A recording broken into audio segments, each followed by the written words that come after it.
예, 안녕하십니까. 김충식입니다. 오늘 첫 번째 여러분들에게 드릴 메시지는 지금은 목사님들과 목회자들과 평신도들과 합심해서 이 사업을 마치는 시간에 우리가 들어왔습니다. 지금까지는 안 그랬어도 지금부터는 목회자들과 평신도들과 합심해서 이 사업이 마쳐지는 시작점에 왔어요. 이게 얼마나 갈지 모릅니다. 아마 제 생각에는 이 3년 정도밖에 시간이 없는 것 같아요. 두 번째는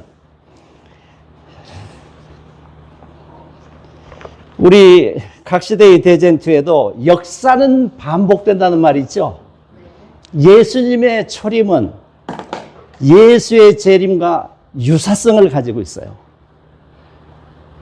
우리들은 예수의 재림을 기다리는 사람으로서 초림을 잘 보아야 합니다. 그것이 우리 재림의 특별한 그 유사성을 가지고 있기 때문입니다. 자, 동방박사들이 무엇을 보고 예수님을 초림을 맞이했죠? 별을 보고 또 한 무리가 있었어요. 목자들은 그때 그 별을 볼 때 어떤 마음을 가지고 있었지요? 예수의 그 초림, 은혜의 왕국을 간절히 소망한 사람들입니다. 그렇죠? 오늘날도 반복될 겁니다. 예수의 재림을 맞이하는 오늘 우리들은 동방박사들이 별을 보고 따라갔던 것처럼 우리들은 우리 앞에 어떤 사인이 나타날 겁니다. 여러분, 요새 과학이 발달되고 양자역학이 지금 나와서 이제 컴퓨터가 양자역학으로 이렇게 들어가면은 지금 우리가 보고 있는 이 핸드폰보다 뭐 1000배 이상 막 빠른 속도로 될 건데, 근자에는 오늘 밤에 우주에 나타난 이 별자리들이 있지 않겠어요? 그렇죠? 별을 보잖아요, 밤하늘에. 그런데 그것을 계속해서 어제, 그저께 10년 전, 100년 전, 1000년 전, 이렇게 2000년 전 별자리들을 보는 기술이 발달됐어요. 그러면은 동방박사들이 별을 보고 따라간 그 별은 우리들은 선지자의 글을 통해서 천사의 무리 별이 있어야 되겠죠. 그러니까 예수의 재림이 0년이 아니고 기원전 4년이라고 하잖아요. 그렇죠? 그건 모르잖아요, 우리가. 그 오차가 있으니까. 그런데 2000년 전을 거슬러 올라갔더니 오늘날과 똑같은 별자리예요. 변화되지 않았어요. 그런데 기원전 4년 전에 별자리를 보니까 한 별이 나타난 거예요. 그 별은 오늘날 없는 별입니다. 그 별을 보고 박사들은 따라가서 예수님의 초림에 예수님을 영접했어요. 우리 화령교인들만 안 놀라시는 줄 알았더니 여러분들도 안 놀라시기는 마찬가지네요. 나는 이 소리를 들으면서 이야, 이 대단하구나. 이 과학은 우리로 하여금 예수의 재림을 어떻게 맞이할 것인지를 우리에게 깨우쳐 주는 겁니다. 그러면은 제가 어릴 때는 예수의 재림이 가깝다를 70년 전부터 들었어요. 그래서 대전 삼육초등학교 제 친구들은 안 믿어요. 제가 예수의 재림에 대한 이야기를 하면은 제 친구들은 야, 너 70년 전부터 선생님들이 예수의 재림이 가깝다는데 아직도 안 했는데 너 지금도 그런 거 가지고 설교하냐? 잘 안 믿습니다. 우리에게는 70년이 긴 시간 같지만은 예수님의 재림을 기다리는 우리들에게는 70년이 아무것도 아니에요, 지금. 오늘날 과학은 똑딱 하는 그 1초를 나노초라고 해가지고 이거를 10억 분의 1초로 분해하는 기술이 생겼어요. 그러니까 오늘날 우리들은 1초, 1시간, 1년, 10년 대단하게 생각지 않을지 모르겠으나 우주를 주관하시는 하나님께서는 1초를 10억 분의 1초로 나누어서 우리를 심판하실 거예요. 우리들은 이 시간이 허송세월로 이렇게 지나갈 수 있지만은 이 시간은 우리에게 다시금 돌아오지 않는 시간이지 않습니까?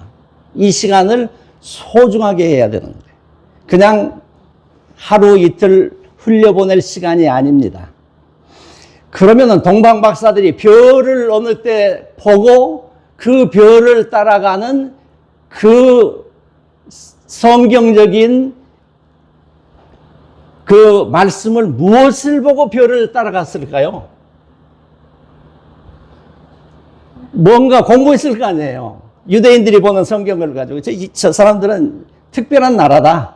하나님께서 저 나라를 지도해 주신다. 그렇게 하고 거기 유대인들이 보는 성경을 보고 어디를 보고 별을 따라갔을까요? 뭐를 보고 지금 그 연구했지 않겠어요? 뭐를 보고? 네? 제가 잘못 들었어요. 민수기에 한 별이 야곱에 있다고 죽은 자 발람에 예. 그런 말씀을 연구하면서 성령께서 깨우쳐 주셨겠지만은 우리 ABC 바이블 코멘타리에는 다니엘 9장 25절을 연구하면서 별을 따라갔대요. 그 바이블 코멘타리 나와 있어요. 그러니까 발람의 별을 보고 하는 그 말이 있어요, 거기도.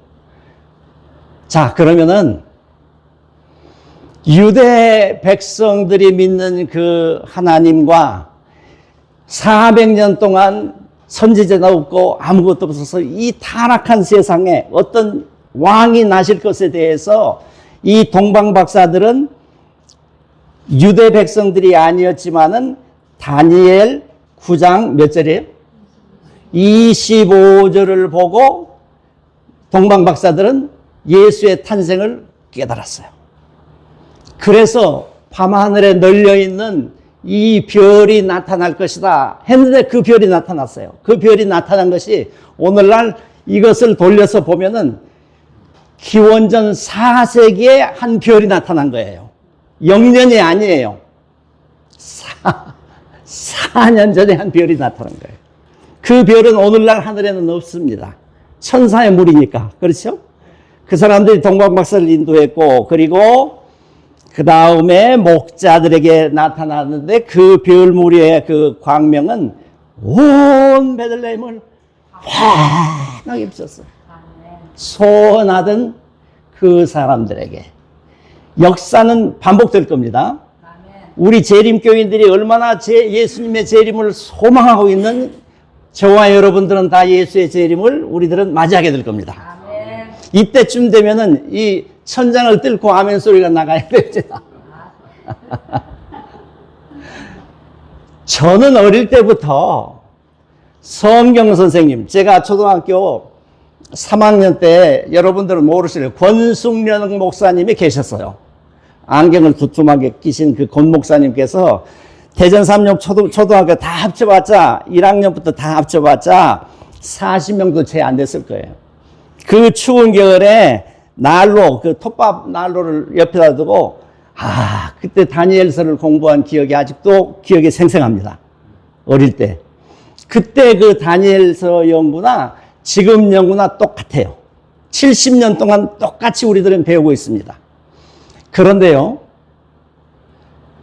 성경 가운데 이 마지막 시대에 하나님께서 우리에게 마지막 기별을 주신다는 말씀이 있어요. 선지자의 글에도 그 말씀이 있습니다. 지금까지 우리는 우리아 스미스의 성경 해석을 보고 여기까지 왔습니다. 이러면은 지금까지 됐어요. 그런데 지금부터 마지막까지는 하나님께서 특별한 지혜를 우리에게 주실 겁니다. 그 지혜가 다니엘 12장에 나와 있는 그것을 깨닫게 하는 지혜입니다. 4절에 뭐라고 그랬어요? 사람이 빨리 왕래하며 지식이 더하리라고 하는 그 지식은 다니엘서의 마지막까지를 이해하는 지식이에요. 지금까지는 필요 없었어요, 그것이. 지금까지는 다니엘서 우리아 스미스의 그 글을 읽고 우리들은 여기까지 왔습니다. 그런데 지금부터 예수의 재림까지는 특별한 지혜를 우리에게 필요로 하는 때입니다. 그 내용의 전체적인 이야기는 제가 결론적으로 이 한 것을 여러분들한테 드릴 테니까 여기 좀 나눠주세요. 예. 이 도표를 보시고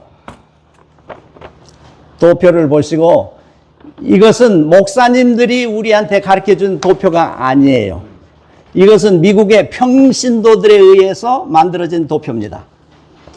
미국의 평신도들이 이 도표를 만들면서도 목사님들하고 서로 마찰을 빚지 않아요. 왜냐하면은 이 모든 사건들을 주도하고 계시는 분은 주님이셔요.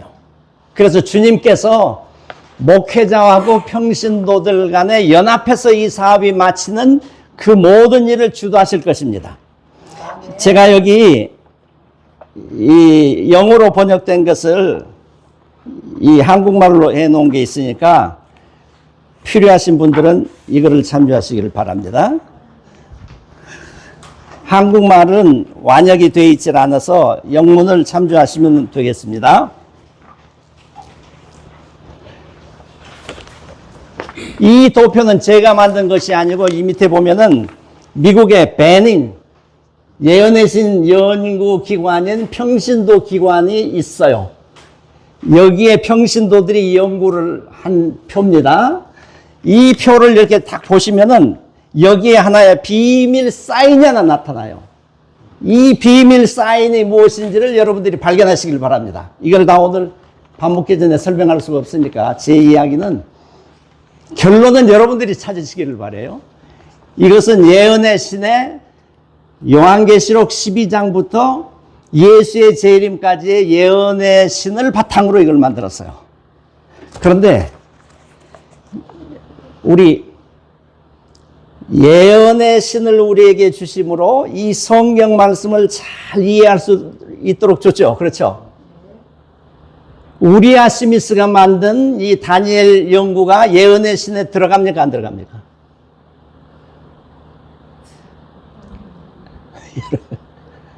우리들은 엘렌 화이트의 이 마지막 기별을 우리에게 주신 것은 마지막 성경 말씀을 이해할 수 있도록 해서 이 기별을 주셨어요. 그렇죠?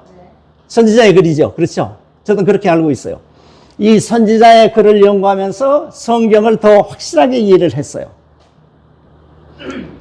질문은 우리아 스미스의 이 다니엘 해석이 선지자의 글 속에 들어갑니까? 안 들어갑니까? 가는 것도 있고 안 들어가는 들어가는 거죠. 여러분들 해석하시길 바래요. 우리아 스미스가 다니엘 해석을 해놓은 것 가운데 엘렌 G 화이트의 각 시대의 대쟁투하고 상충되는 부분이 있어요. 그거를 이해하셔야 돼. 그러면 우리가 여기서 상충되면 우리는 무엇을 더 중점적으로 알아야 됩니까? 엘렌 G 화이트의 선지자의 글을 중점적으로 해서 이 선지자의 글이 성경과 어떻게 이해를 돕고 있느냐를 우리들은 알아야 돼요. 자, 동방 박사들이 별을 봤어요. 그 별을 보고 따라가게 된 것은 우리 아까 이 장로님이 발람의 그 이야기 가운데 별이 나와요. 그러면서 바이블 코멘타리, SDABC 바이블 코멘타리에는 동방 박사들이 무엇을 보고 계산을 했느냐 하면은 다니엘 9장 25절을 보고 해석했던 거예요. 저는 어릴 때부터 다니엘 9장 25절에 한번 펴보실까요, 여러분들?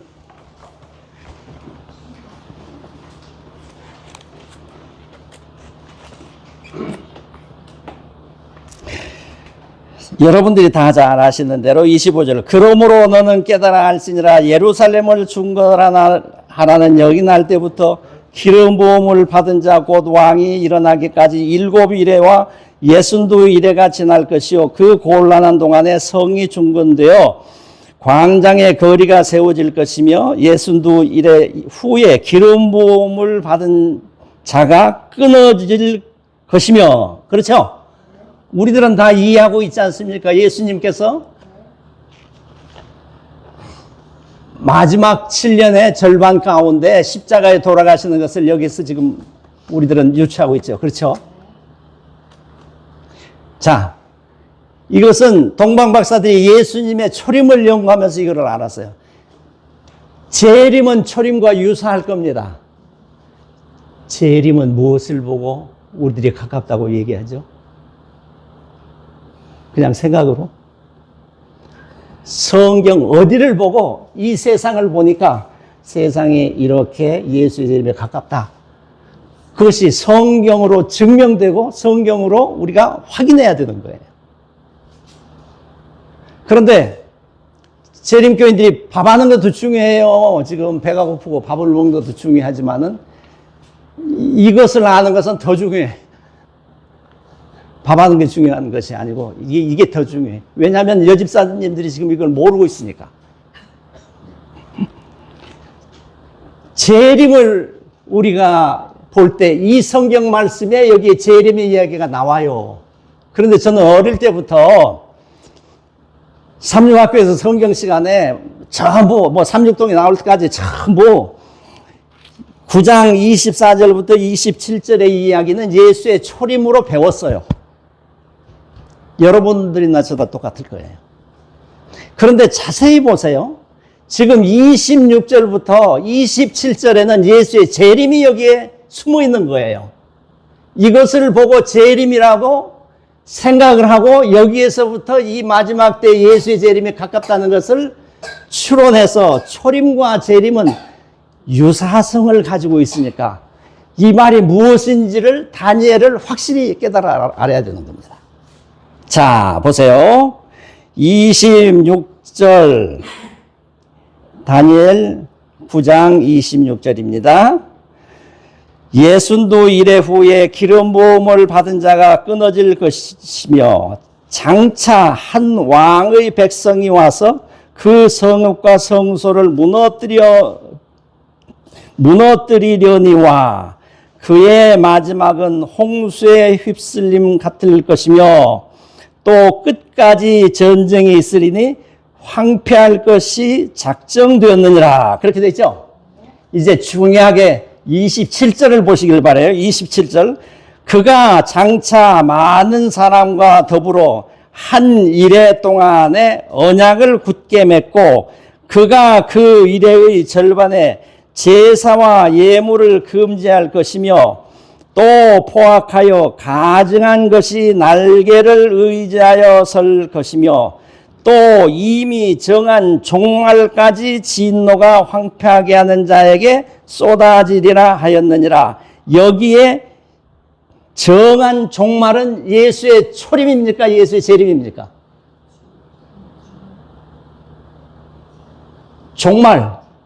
종말이 예수 2000년 전에 예수의 초림할 때가 종말이에요. 앞으로 재림할 때가 종말이에요. 예수의 재림이죠. 여기에 예수의 재림과 깊은 단어 한 단어가 있습니다.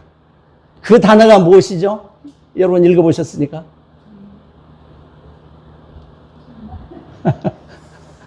이게 우리가 이 예수의 초림으로 이걸 다 그냥 이해를 했기 때문에 잘 이해가 안 갈 건데 이게 재림의 어떤 단서가 여기 나오는 거예요. 이것을 보고 예수의 재림이 가깝다는 것을 깨달아야 됩니다. 이 단서를 모르면 말로만 예수의 재림이 가깝다고 이 얘기를 하니 대전 삼육 초등학교 때 어떤 제 친구들은 70년 동안 기다렸는데 안 오시는데 지금도 너 예수의 재림 설교를 하느냐?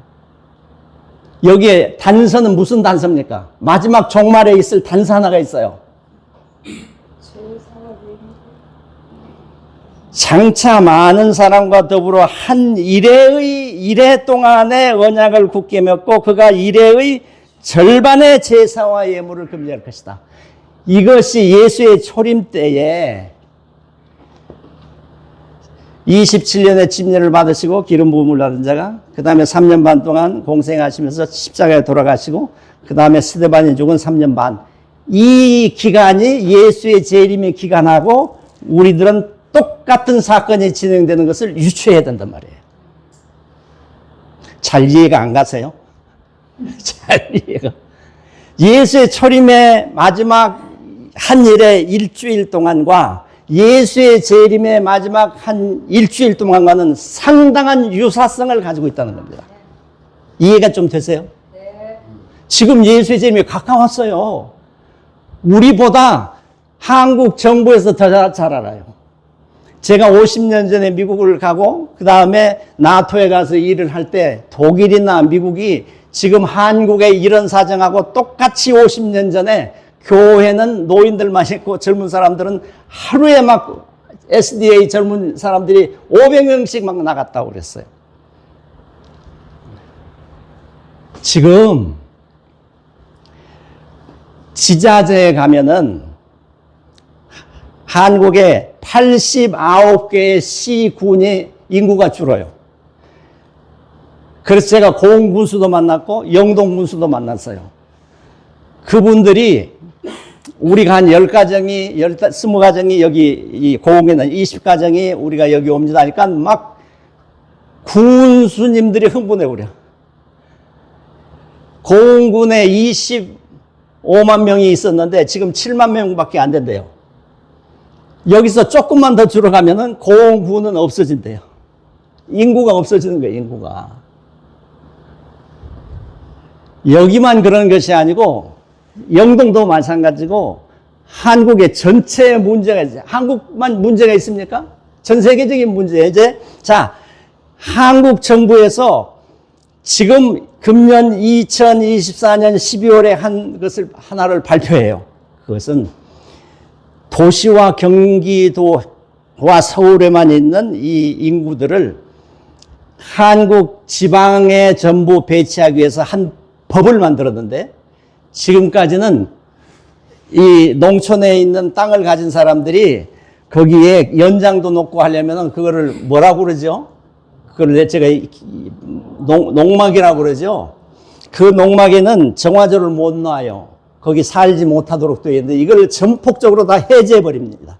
그래서 10평 내지 12평을 가진 그 집은 집으로 인정하지 않고 거기 와서 살라는 거예요. 정화조도 만들어라. 이것은 집으로 인정하지 않고 네가 100평이나 200평을 가지고 있으면은 농막을 2개를 놓든지 3개를 놓든지 이것은 도시에 있는 집으로 인정하지는 않는다. 기쁜 소식입니까? 네. 농촌에 있는 사람들은. 그게 12월에 이제 반포될 건데 지금 초안을 다 잡아놓은 걸 제가 이 얘기하는 거예요. 그러면 이 시기는 우리로 하여금 농촌으로 갈 수 있는 최고의 혜택을 지금 받고 있는 거예요. 정화조 마음대로 해요, 이제. 정화조. 뭐, 불을 떼고 뭐, 그 농막을 만들으라고 하는 이 기별이 중요한 기별인데 지금 제가 말씀드리려고 하는 이 기별은 더 중요한 기별이에요. 2024년 12월부터 이게 반포될 건데 2024년 12월에 반포되면은 중요한 말이에요. 잘 들으세요. 10년 동안을 이것을 인정해 준다는 거예요. 뭔가 싹 들어오는 게 있지 않아요?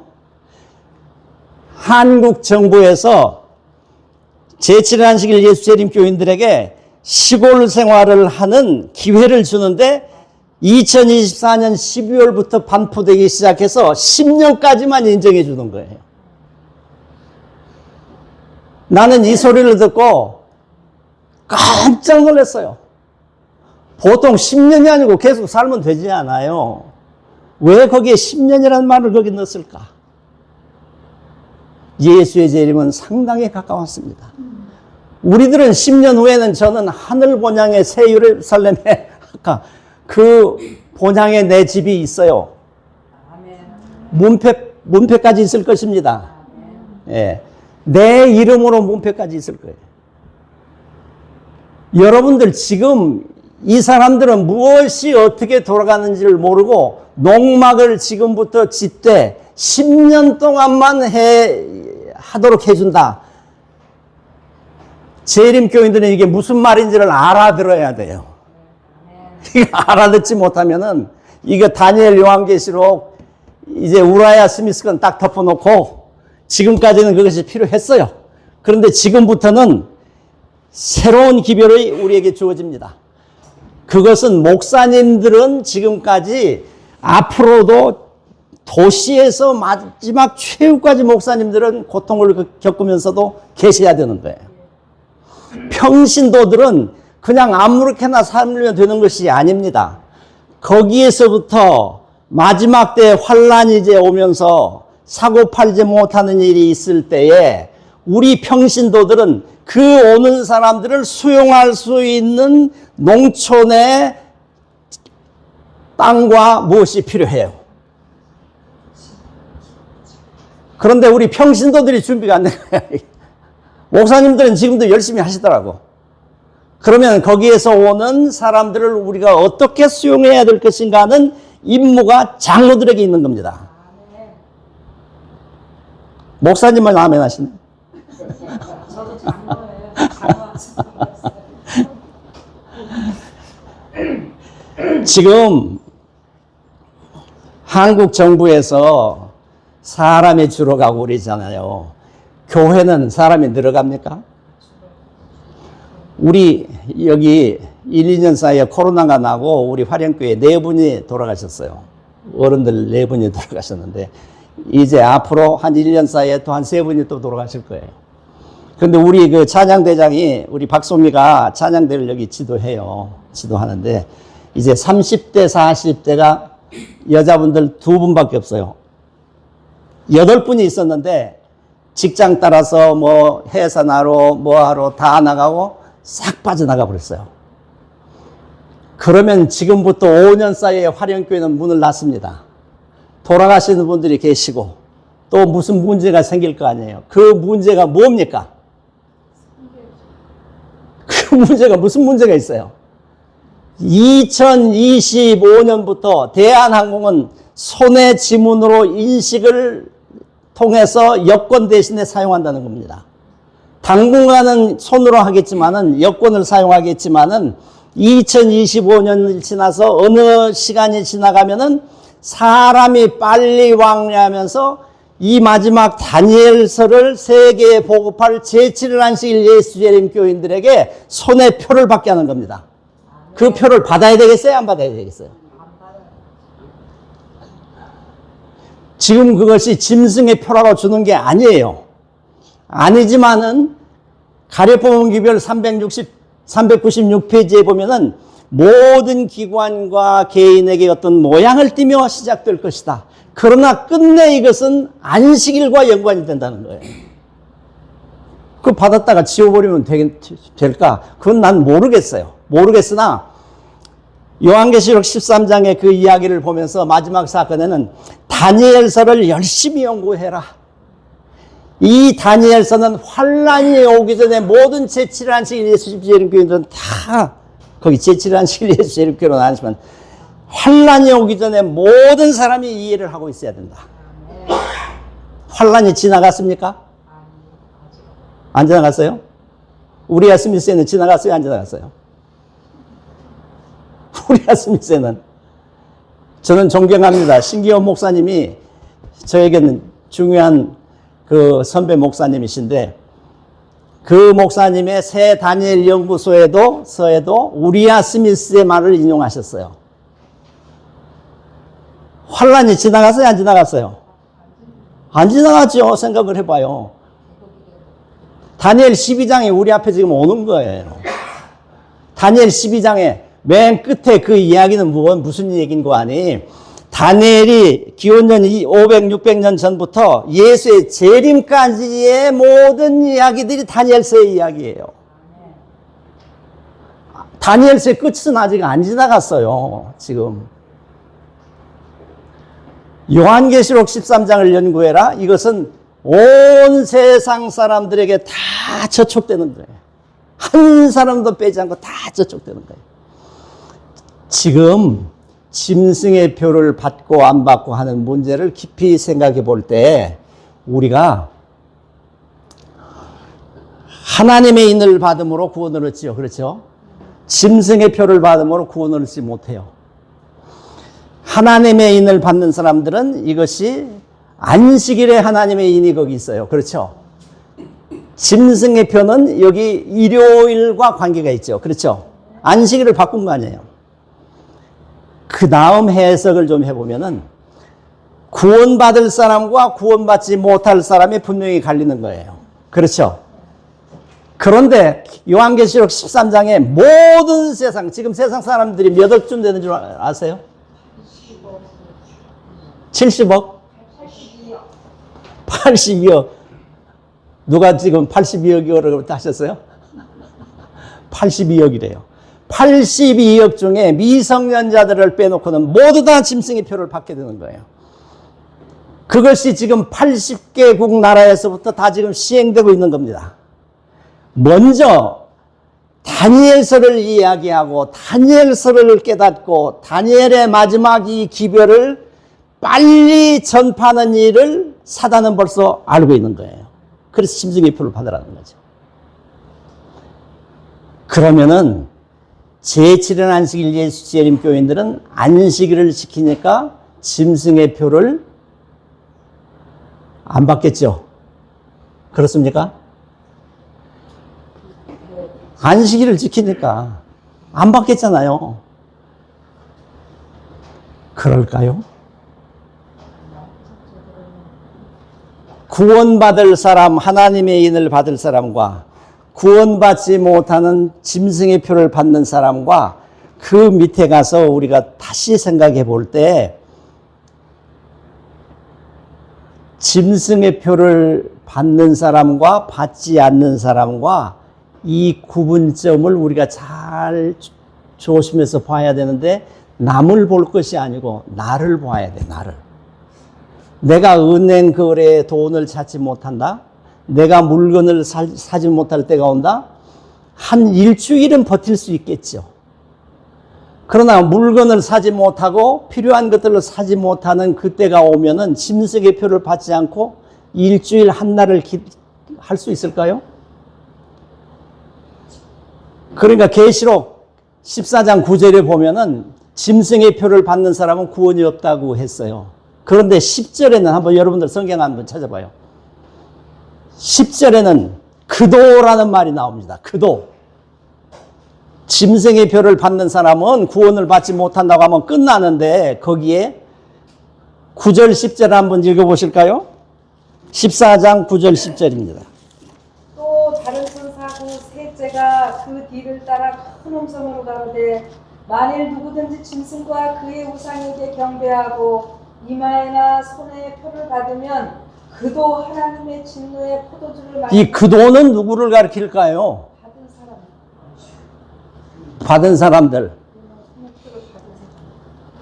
저는 어릴 때부터 앞으로 이 안식일을 다 깨닫게 돼서 전부 우리 재림교회로 구원받을 사람들이 온다고 그랬어요. 그렇게 배웠고 그걸 저는 지금도 믿습니다. 그런데 재림교인들 가운데도 이 표를 받은 사람이 있어요. 지금 서울에는 받기 시작했어요. 그러면 지금은 짐승의 표가 아니니까 말을 하지 않으니까 안 받아도 좋고 받아도 좋다고 생각을 하는데 제7일 안식일 예수 재림 교인일지라도 짐승의 표를 받으면은 안식일을 지킨다고 할지라도 그도 구원을 받지 못한다는 말 아닐까요? 여러분들은 어떻게 생각하세요? 왜 여기 그도라는 말은 왜 거기 들어갔어요? 안식일을 지킨다고 하는 사람일지라도 아까 품성의 그 변화와 그런 것을 이루지 못하고 안식일 날짜만을 지킴으로 짐승의 표를 받는 사람들이 있어요, 없어요? 있겠지요? 그거는 미래고 있어요, 있어. 지금 그걸 받지 않으면 살 수가 없습니다. 어디에서부터 이 일요일염령이 나올까요? 미국에부터. 그러니까 마지막 일회의 절반을 잘 보세요. 이 절반에 예물과 뭐를 금지한다고 그랬죠.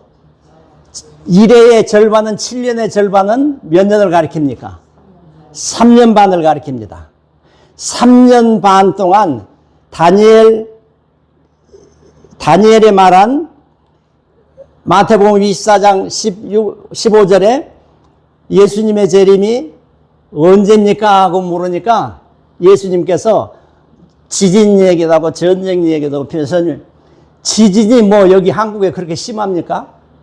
앞으로 더 심하겠지만은 그게 전 세계적인 것이 아니에요. 전 세계적으로 다 영향을 받는 것은 오른손이나 이마에, 오른손에 전쟁으로 나가서 없는 사람은 이마에 표를 받게 하는 것 외에는 전 세계 모든 사람들에게 접촉되는 것이 지진이 아니에요. 전염병도 아닙니다.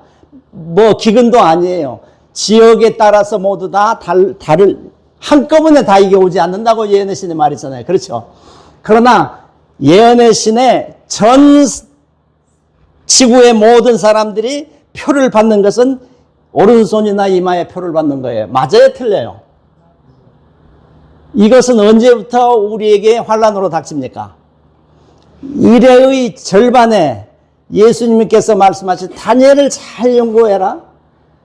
멸망에 가증한 것이 거룩한 곳에 선 것을 보거든 읽는 자는 깨달을진저 바다로 가자 하셨어요? 어디로 가라고 그랬죠? 산으로 가래.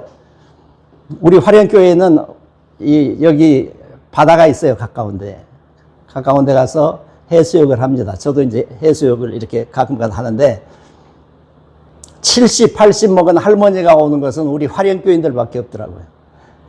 우리 김하나 집사님이 건강을 위해서 그래서 제가 여기 와서 이 수영복을 가져오라고 한번 말씀드린 것도 같은데 마지막 때 산을 우리에게 피난처로 주셨어요. 그것을 3년 반을 우리는 견뎌야 합니다. 그리고 마지막 때에 거기도 우리가 안전하지 못할 때 하나님께서 우리를 인도하시는 하나님의 손길, 까마귀가 먹여줄 때는 그 환란을 지난 다음이에요. 일요일염령이 나고 3년 반 동안 환란이 있는데 그 중에 1년, 2년, 3년은 경하게 넘어가면서 마지막 때는 우리가 견디질 못해요. 그거는 우리의 힘으로 견디는 것이 아니고 하나님의 성령의 인도하심으로 견디게 되는 거예요. 지금 제가 말하는 요점은 마지막 때 3년 반을 말하는 것이 아닙니다. 7년이라고 하면은 언젠가는 3년 반 이후에 언제부턴가는 일요일염령이 내릴 건데 지금 대한항공이나 전 세계적으로 미국에는 리얼 아이디라고 해서 막 이제 문제가 생기게 됐는데 지금 AI 하지만 AI의 핵심은 뭡니까? AI의 핵심이 뭐라고 생각되세요? 가짜를 만드는 거예요. AI는 돈도 예전에는 뭐가 좀 달았죠. 요새는 진짜하고 똑같아요. 뭐든지 사람의 지혜를 능가해요. AI의 핵심은 여러분들이 뭐라고 생각하세요? 과학의 발전이지요. AI는 우리에게 뭔가 속임을 지금 하고 있는 거예요. 앞으로 무슨 속임수를 쓰게 될까요?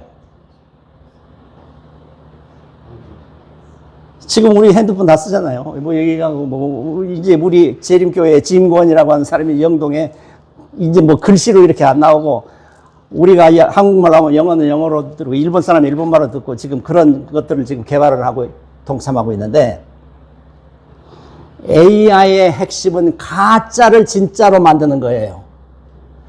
우리에게 있어서 가장 중요한 것은 뭡니까? AI가 제7일 안식일을 지키는 저 가짜들이 이 세상을 이렇게 어지럽고 혼란으로 만든다. 모든 세상 사람들은 진짜 안식일인 무슨 날? 첫째 날을 지키라고 하는 거예요. AI가 그렇게 앞으로 할 거란 말이죠. 제가 지금 말씀드리는 요점은 일요일 위험령이 언제 내릴지는 모르겠으나 언제부터 내린다고 하는 그 시점에 3년 반 전에 어떤 사인이 분명하게 주어집니다. 분명하게 주어져. 그것이 오늘 서울에서 동사무소에 가도 받을 수 있고 은행에서도 받을 수 있는 이 정맥 생체 인식 지문입니다. 오른손이나 이마에 표를 받고 이것으로 사고 팔지 못, 이것보다 더 확실한 게 어디 있어요? 이것을 우리가 들으면서도 그냥 계속해서 넘어가면은 지금부터 일요일 염령이 내리기 전까지 3년 반 동안 허송세월을 하면은 그 다음부터는 이제 제7일 안식일을 지킨다고 하는 사람들일지라도 그도 오른손이나 이마에 표를 받으면은 그도 구원을 받지 못하는 겁니다. 이게 세 천사의 기별의 세 번째 천사의 기별입니다. 오늘 이렇게 하면서 제가 이 얘기를 하는 것이 아직 이해를 못하는 사람들에게 넘어가면 좀 곤란하실 거예요. 이게 잘 이제 편집하셔서 보내시는데 질문하실 거 있으세요? 이제 이 결론은 여러분들에게 드렸던 이 예언의 신만을 인용했어요. 이 평신도 여기는 전부 그 평신도 연구원들이 만든 거니까 다니엘 12장, 요한계시록 12장부터 시작해서 예수의 마지막까지 있는 이 예언의 신의 이 마지막 도표를 보면서 영문 페이지를 보시면 여기에 한 마지막 사인이 나옵니다. 이 사인이 예언의 신과 성경 말씀과 일치된다고 하는 사인이 여기 하나 나와요. 그거는 연구하시기를 바라요. 그것이 보여야 합니다. 질문하실 게 있으세요? 말씀하실 게 있으십니까? 제가 너무 이 얘기를 강하게 얘기했습니까? 예, 거기까지 하겠습니다. 이 이야기 다음에는 꼭 이 주고받는 이 토의가 좀 필요해요. 지금 제가 얘기한다고 다 이해하지 못하는 분들도 계시고 거기에 어게인스트 하는 분들도 계실 거예요. 그러면 토의를 해서 우리는 어쨌든지 예언의 신을 통해서 성경 말씀의 다니엘과 요한계시록을 완역할 수 있도록 해야 돼요. 지금 사람들이 많죠. 저를 믿지 마세요. 예수님께서 예수의 재림 때에 제자들에게 제일 먼저 하신 것이 사람의 미혹을 받지 않도록 주의하라. 저의 미혹을 받지 않도록 주의하셔야 합니다. 성경 말씀을 보시고 성경에 예언해 놓으신 대로 따라가야 합니다. 많은 사람들을 여러분들의 이 신앙의 어떤 모델로, 롤 모델로 하시지 마세요.